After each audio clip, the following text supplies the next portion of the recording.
I'm Dave Bose. My company name's Dust Cloud Construction, and I started from zero 28 years ago, and I've been a member of KLICA for 27 years. Jeff Shell from up Marysville, Kansas. My dad started the bulldozer business in 1953 with an old 1948 D6, and he joined KLICA in 1962. And don't remember that because I was only 3 years old at that time. So he passed away in 2006, and so that's when I really got involved with KLICA. It was after '06, but I started running a dozer when I was 13, and so we do your typical soil conservation work and whatnot, and a little bit of demolition and site leveling, but that's about it.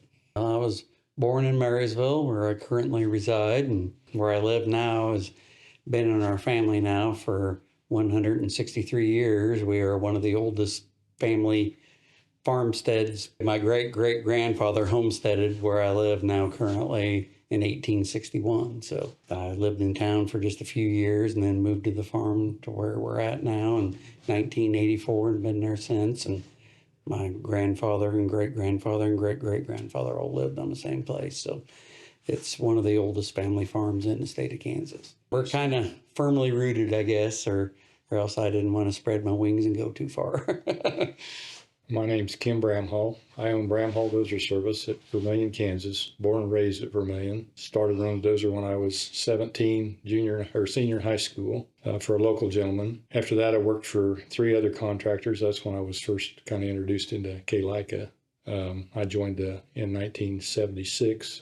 Been in business since then, still in business with my son at the present time. I too live on a family farmstead that's been in my family since 1902. And my great-grandfather bought it, and I actually have the deed of when the farm was homesteaded that's signed by Abraham Lincoln. Pretty neat stuff. Wow. Actually grew up in Nebraska, so I'm a transplant. Went to tech school in Kansas and decided that since the state of Kansas paid part of the schooling, I'd get a job for a few years, and 35 years later, I'm still here.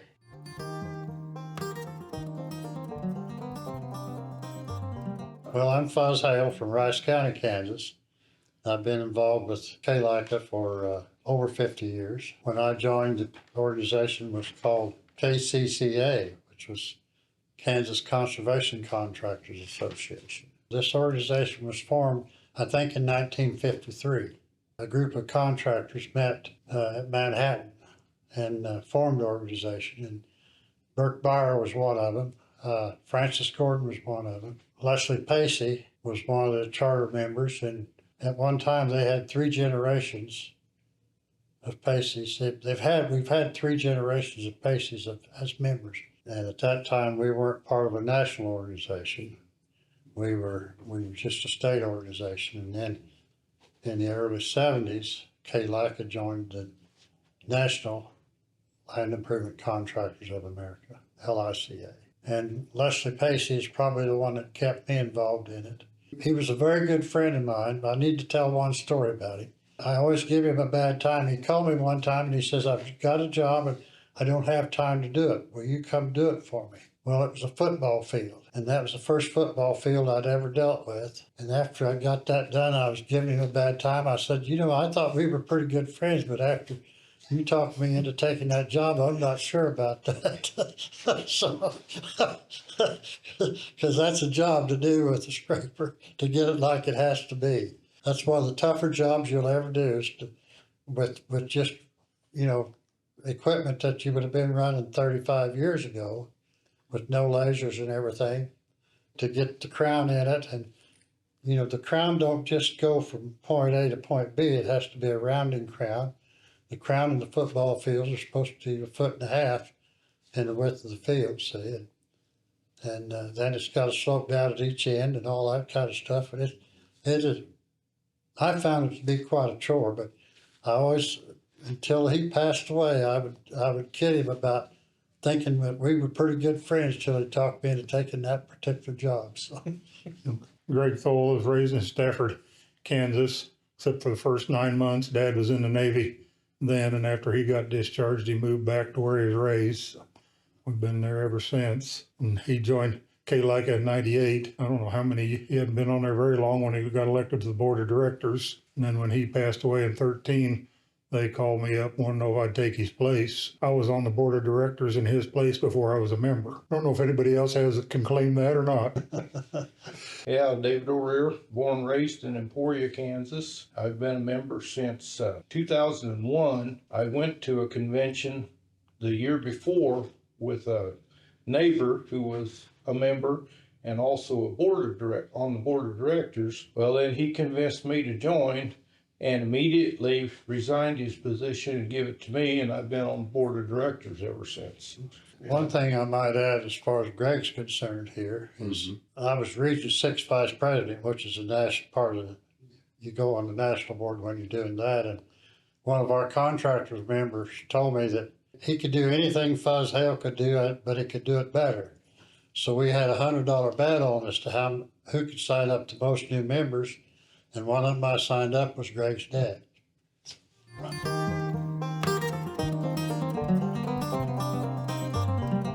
In 1995, when my previous employer decided to retire, I actually got a bunch of his customers together and was able to finance my startup through them, and was able to take over a couple jobs that my previous employer didn't get finished.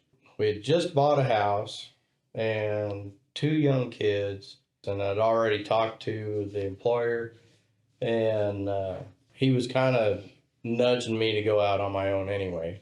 But there was definitely an opportunity opening up with him retiring. So it was either try to sell the house and pack up and move and start everything new someplace else, or start my own business.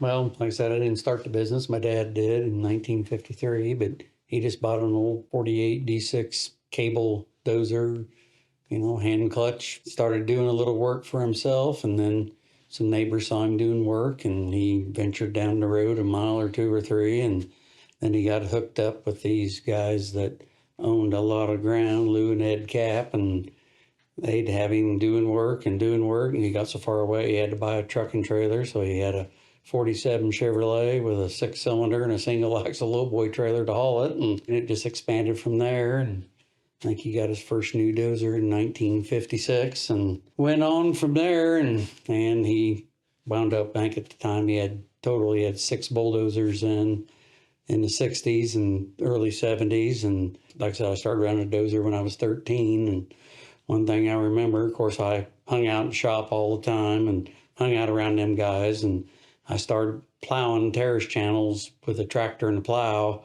I was 6 years old running a 40-20 John Deere and a 4-bottom plow, and just got in my blood and stuck with it. And there's 9 kids in my family, and I'm the 8th one out of 9, and my oldest brother and I are the only 2 left in the business yet. And I just always liked doing it and enjoyed the challenge of figuring out how to do things. And my son's working with me too, and then my brother, and then I have 2 other employees, and then 2 part-time employees that help out in the busy season. So When I came here to Kansas in 1958, I grew up in Missouri. I got here when I had just turned 17 when I come here. I'd been sick in my junior year of high school and dropped out of high school and come out here to work on a farm, and I worked for that farmer for 2 summers, and then went to service and come back and worked for him another couple of years. Then got on with a pipeline company, and while I was working there, he called me and asked if I would run a scraper for them to do land leveling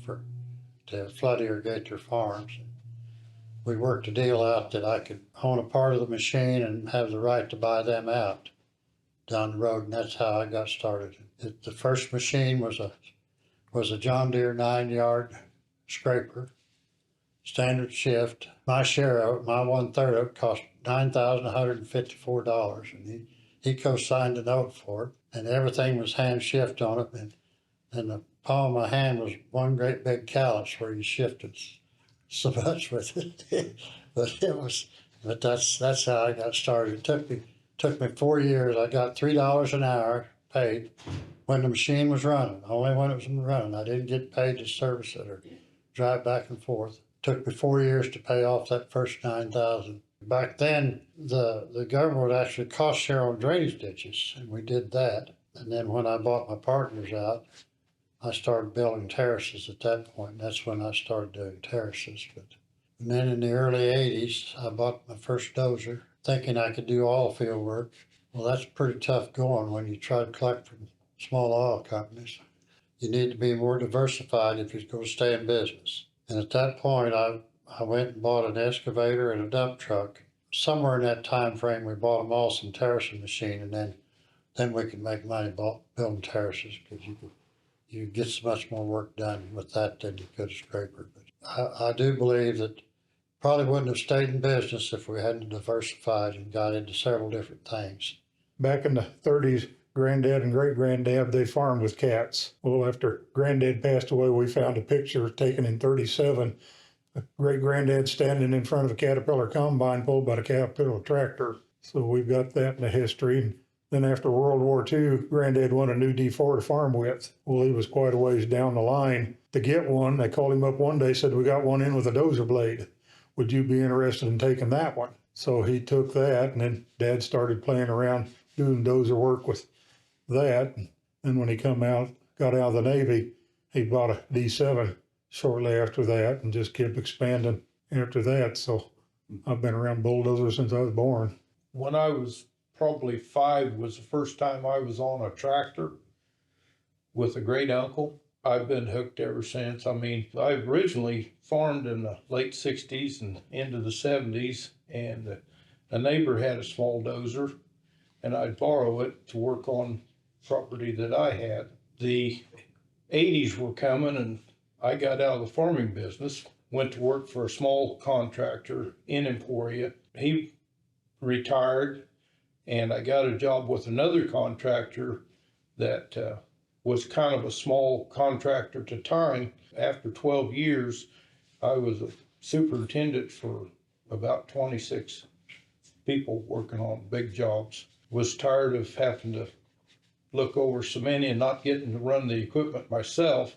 I went to work for a company in Emporia, and that was all city work, or 90% of it was. And I didn't like working in town because you always had somebody looking over your shoulder, and you couldn't watch the wildlife and livestock. So I bought my own track loader in 2000, a used dump truck and trailer, and I actually started out doing site work. And in 08, when we had the major crunch, the site work just about dried up to nothing, but the farmers had got to know me, and I'm almost 99% farm work from 08 to this day. So that's the most fun, just being in the country and nobody looking over your shoulder, and everybody's happy when you leave. Well, mine started out, I'm about like one of them kids. Mine started out that way. I was always fascinated. My dad always had a lot of dozer work done, and there was a local contractor there that would do our dozer work, and I was fascinated. I'd ride my bicycle to watch him work, and finally I got older and got a motorcycle, and I was senior in high school. My senior year, I was sitting on the road watching him work, and he waved his arm and wanted me to come over. I was always wanting to ride. I just was dying to ride on one. He said, "You don't hear ride a while." And I rode for him a little bit. He said, "You think you could run this?" And I said, "Man, I'd love to try." And that's kind of how it all started for me. And I started working for him after school, my senior year. When I got out of school, I went to work for Jack Bernritter, who was a KLICA member at that time, and worked for Jack for approximately 2 years. From him, I went to a company there in Frankfurt, the Swanson brothers, Keith and Harvey Swanson. Worked for them just a short time. And the Ebert Construction, Pat Ebert and Jim Ebert, they had tried to hire me several times, but they wanted me to run a scraper, and I wanted to run a bulldozer. And finally, Pat come in my yard, drove in my yard one Sunday afternoon, and he offered me about $2 an hour more than what I was making and wanted me to come to work for him. So I went to work for them, and I worked for them for almost 3 years. One of my first customers, I was doing some work for him. I was eating lunch. I'll never forget it. I was on a really nice February afternoon. It was February about noon. Nice warm day, and I shut the dozer off, and he crawled up there and sitting there talking to me, and he said, "You need to buy your own machine." And I said, "Oh, I could never make that work." He said, "We'll support you. You buy your own machine." And that was in February of 76, and in March of 76, I bought a new machine, and went to work. Been going ever since.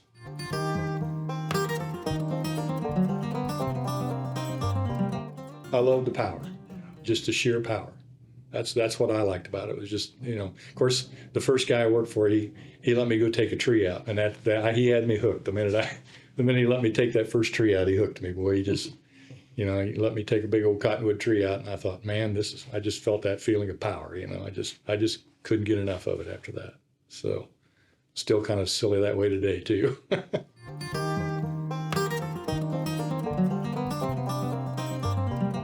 I've been retired for 17 years. I sold out to 2 employees, and we had formed a small corporation and worked it so they could buy me out when I was ready to retire. I did lots and lots of feet of terraces in Rice County. I call it my tracks. I left tracks all over Rice County. 2016, I had left shoulder problems, saw a doc, and he said that shoulder needs replaced. Asked what I did for a living, said, well, farm and dozer construction. Said, you keep that up, you will wreck that new shoulder, no ifs, ands, or buts. So he said, it's time to find something else for you to do. So I retired in 17. I plan on working till I can't work anymore. Oh, yeah. I've slowed down a little bit since I've turned 70, but no, I still enjoy getting out in the country and moving dirt. I'm a one-man band. I don't have any employees. Occasionally, I've got a neighbor that will help me if I need a little bit of help. And other than that, neither one of my kids are interested in it. Someday I'll just have an auction and that'll be it. I guess I'm at retirement age, but I won't. My dad ran an excavator till the day before he died. He was 88 years old, and he didn't want to slow down because that's all he knew was work. But that's part of that depression generation, growing up and whatnot. But I mean, I'd like to back off a little bit maybe sometime, but right now I'm still fine, health-wise, I hope anyway. Good Lord providing why I can keep doing it. And like I said, my son moved back from Kansas City in 2017, so he's been with me now the last 6 years. And right now we're able to keep going, doing what we've been doing and, changing and adapting somewhat, but there's not been any huge changes in what we do. Water still runs downhill, and so you can't change that. I won't be here, but see what happens in another 71 years. I don't know. It's still going strong. I still work 6-7 days a week. My son's with me all the time. He's a hard worker. He works 6 days a week. He's 35 years old. Looks like he's going to continue it. He's been doing it since he started riding with me when he was about a year old in the cab, and he's been at it ever since. So I put him in the seat awfully young, but he seems to enjoy it, and I think it'll continue on with him. And I always tell him, the one thing I tell him is the day he decides he doesn't want to do it, don't keep doing it because you think I want you to. I want him to do it because he wants to do it. If he gets to a point where he don't want to do it anymore, sell it and be done with it. Don't do something you don't want to do. You have to love it, and No, I'm still in business, and I mean, my wife's, I kind of joke about it, that her name's on the paperwork too, so she's part of the business. But I don't know, maybe I can hang on long enough for the grandkids to grow up. Maybe one of them will want to do it, but it's going to be a while, and I'm getting tired.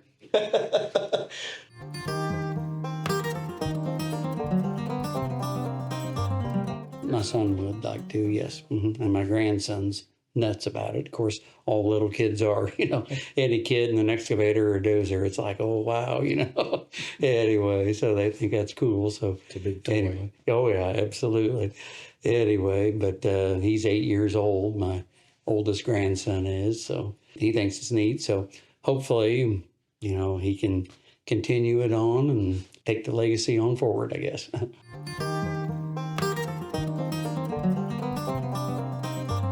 The only machine I could find that I liked was brand new. And they put it into a rental fleet. It had 200 hours on it when I bought it. And they discounted it $20,000. So it cost me $95,000 for a 200-hour-old machine. The dump truck, I think I give $17,000 for it. And the trailer was about $5,000. And that was what I started with. Then I bought a backhoe unit that went on the track loader, so I could bury sewer line and do other work like that. I've done just a little bit of upgrading, but the original track loader I still own with about 12,000 hours on it. So when I was thinking about getting out on my own, a friend told me that I should go with a track loader, because with a track loader and dump truck, you can diversify and do a lot of jobs. Through the years, I've done everything from basements and lagoons, household lagoons, build a few small ponds, but I've done a lot of pipe replacement in ponds or repair work or rip-rap jobs with my machine. A little bit of tree clearing, not a lot. I've done a lot of terrace repairs, done a lot of demolition work, garages, barns, housing, where I can haul it off with a dump truck, tear it down, haul it off. That was one of the reasons I went with a track loader, is just the different amount of work I could do with it. And it's worked out okay. Well, Dad bought all the machinery, so I just inherited all of that after he was gone. So I really don't know what he paid for some of that. I got to go along a time or two when he looked at stuff, but was never there for the check signing. Well, the first machine I bought in 76 was a D7G Caterpillar. Bought it brand new. Martin Tractor Company, a Caterpillar dealer at Topeka, went half with me, loaned me half, and the bank loaned me half. And I went to work. My payments, the machine was $96,000 at that time. And the payment, I'll never forget, the payments was $3,311 a month. And I had $4,000 in the bank when I started. So it was Sweating bullets. yeah, I sweat bullets pretty hard. I ran that thing. I put 2,650 hours on that machine the first year I had it. I basically lived on that machine.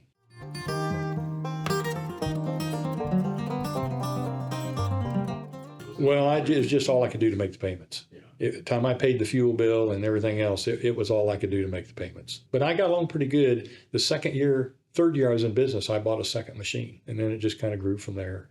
And then we hit the 80s and struggled pretty hard through the 80s to keep our head above water, because everything in the 80s went to pieces. But you just hang in there, just keep working every day and keep your head down and keep going, and eventually good things happen to you, so.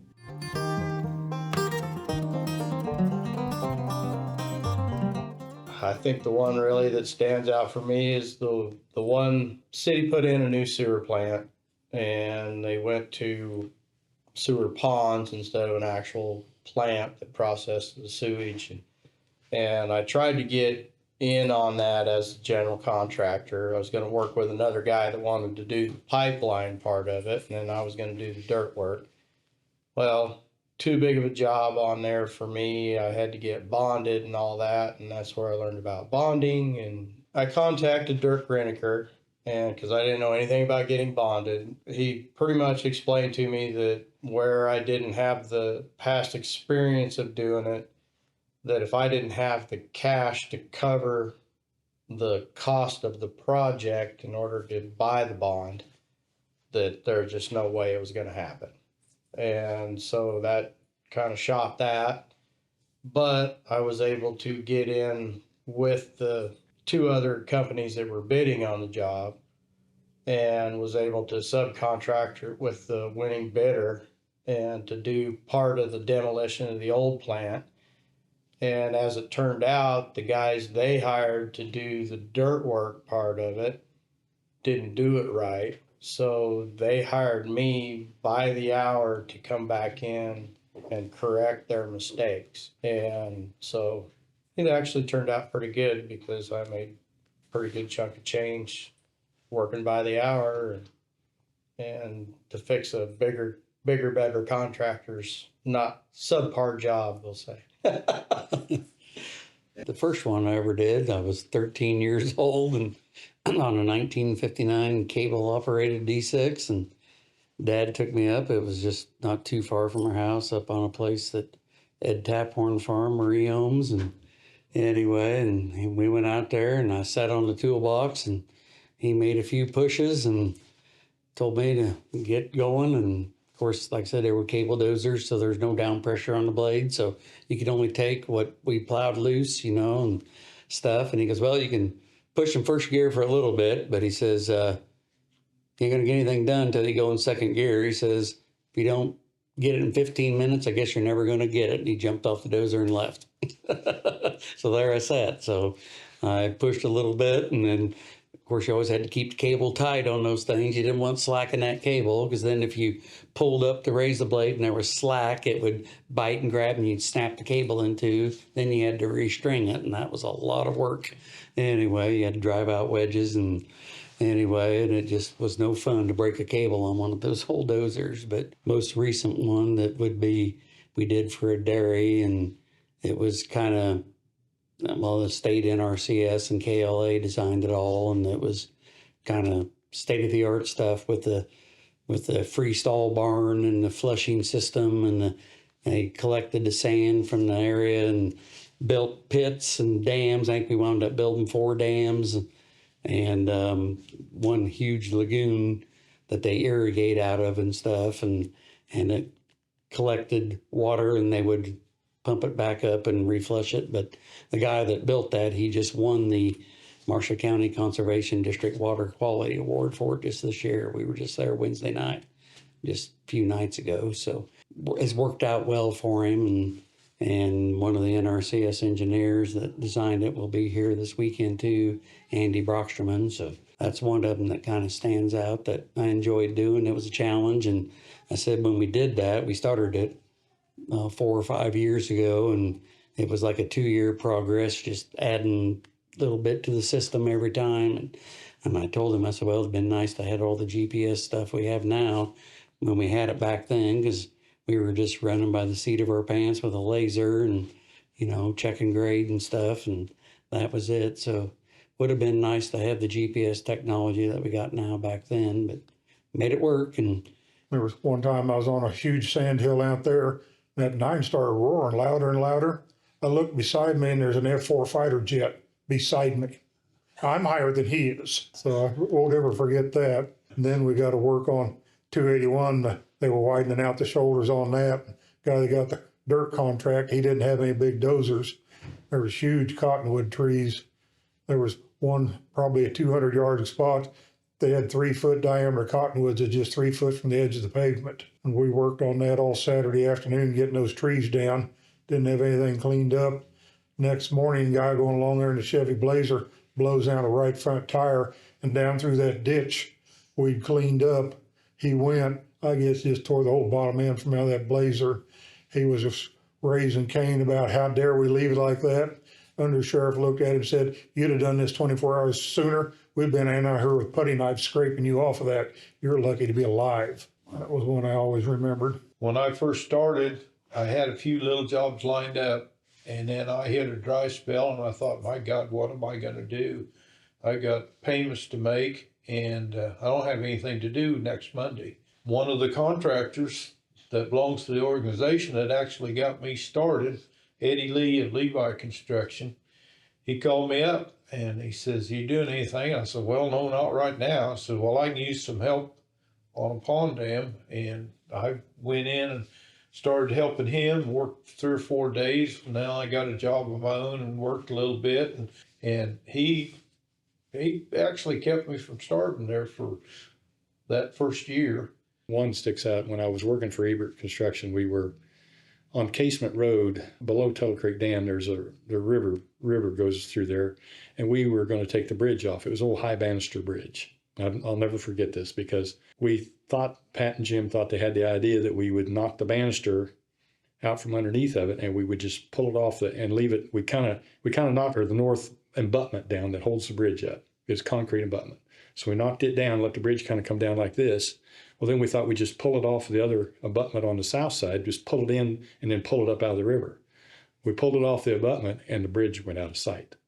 The river was deeper than the bridge, and it was a high banister, big old high banister bridge. All that was sticking out was about that much of the top of the banisters.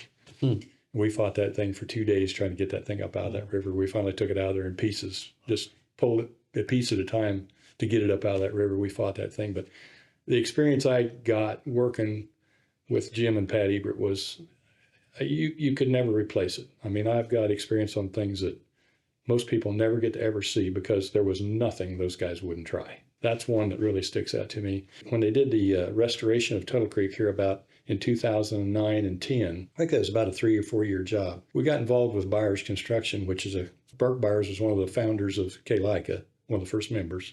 we got involved with them working on Tuttle Creek, on the restoration of Tuttle Creek. What they did is trying to stabilize the dam by drilling down to bedrock and pouring concrete collars to stabilize the dam. Well, behind that, they had a test area. So we uncovered all these pillars. My son and I, Anthony and I, spent about a month down there digging around each one of these concrete pillars, and each one had a different concrete mixture. So we uncovered every one of them. They were like, I think it was 35 feet deep. And it was an area probably, I want to say, I can't remember the dimensions. It was probably 150 foot long and maybe 150 foot wide. And they had all these columns poured in there. And they were like, the columns were probably 10 foot in diameter. And so and of course, that's all sand behind the dam. So you had to dig out and uncover all them columns. And then they tested each one of them for hardness to see which one would work to stabilize the dam.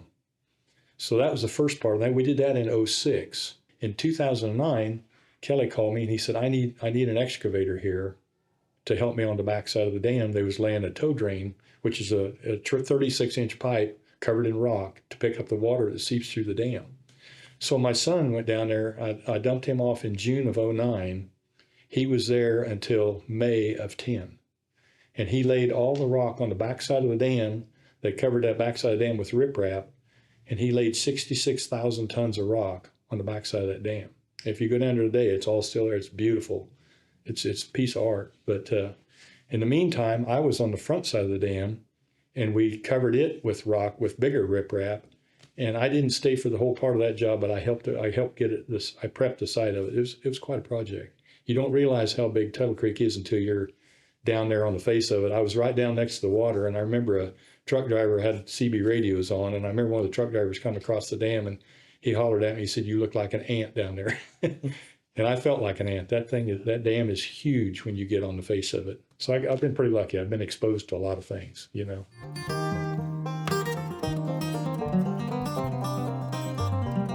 You go to one of these meetings, I always felt like when I headed home, I always learned something.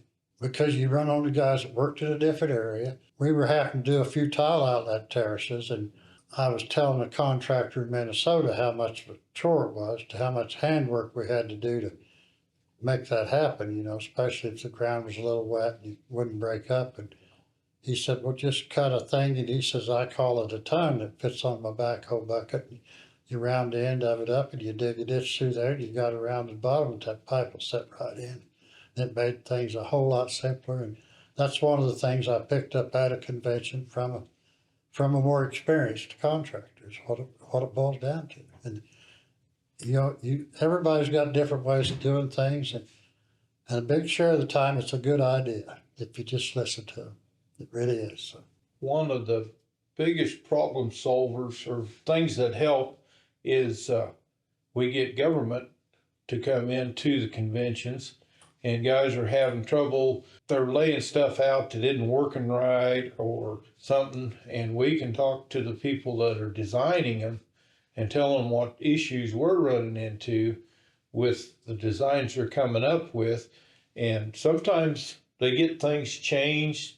We haven't done it in several years, but they used to have a legislative group that would go to Topeka and meet with legislatures. One of the stories I know of was getting hauling of equipment to big D9s and like that are exempt from getting permits to move if they're a conservation worker. That helps a lot, because the big outfit I worked with, we had to get permits, and they weren't expensive, but they were a pain because you had to call in and you had to go to a district office and fill out paperwork, and you only had certain routes you could use, and there was just a lot of hard stuff that went into it.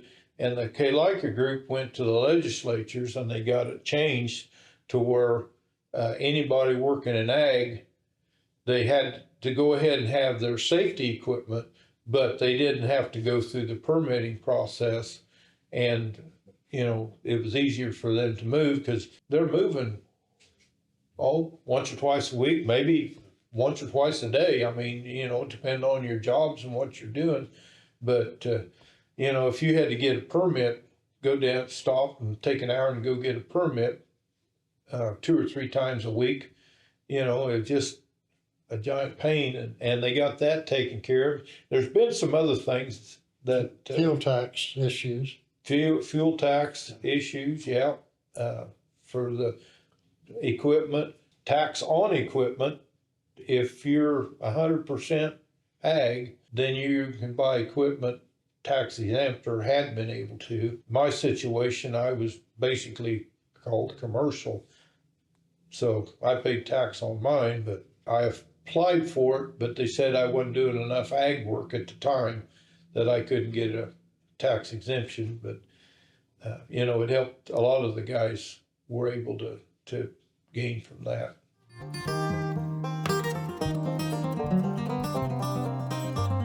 It's just gratifying to a terrace that's got a big hole blowed in it, and you gather the dirt up and patch it and you drive by there 2 or 3 weeks later and the water's running down instead of cutting a hole across the field. So I always do a job to please me.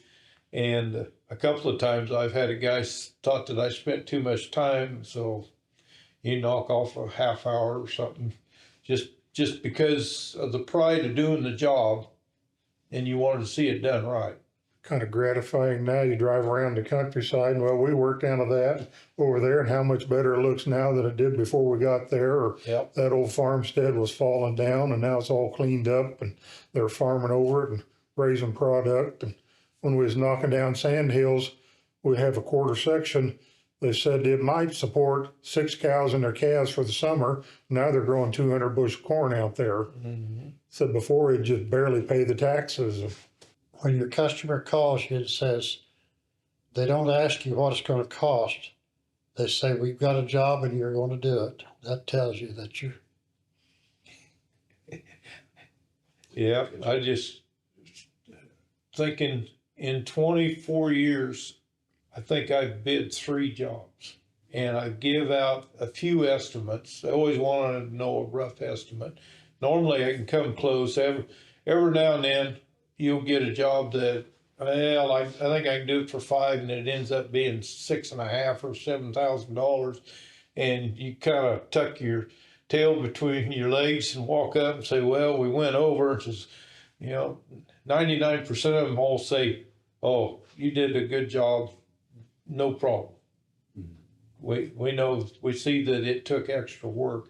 So it's gratifying to work for people that understand that, you know, a good job is worth it, you know, give them their money's worth. I think about one customer I had, rather large farmer, and was very proud that he took care of his conservation work, and all his land had conservation work on it that needed it. I don't know how he could do it, but he could always show up the day we were finishing.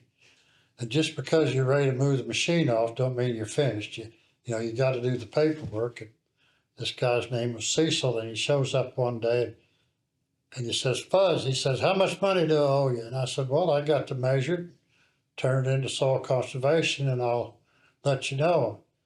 And he was always giving me a bad time. And I said, well, he said, oh, I want to get you paid. And I said, well, just sign a check and I'll fill it out when I get everything figured out of here. See, he said, you know, I would do that with you. It's just what he says. There were several times they'd have us out there to do one job, and we'd get done with that, and they'd look it all over and said, while you're here, we got this spot over here and this one over here, so while you're here, do them too. And so we did good enough on the first one, they wanted more.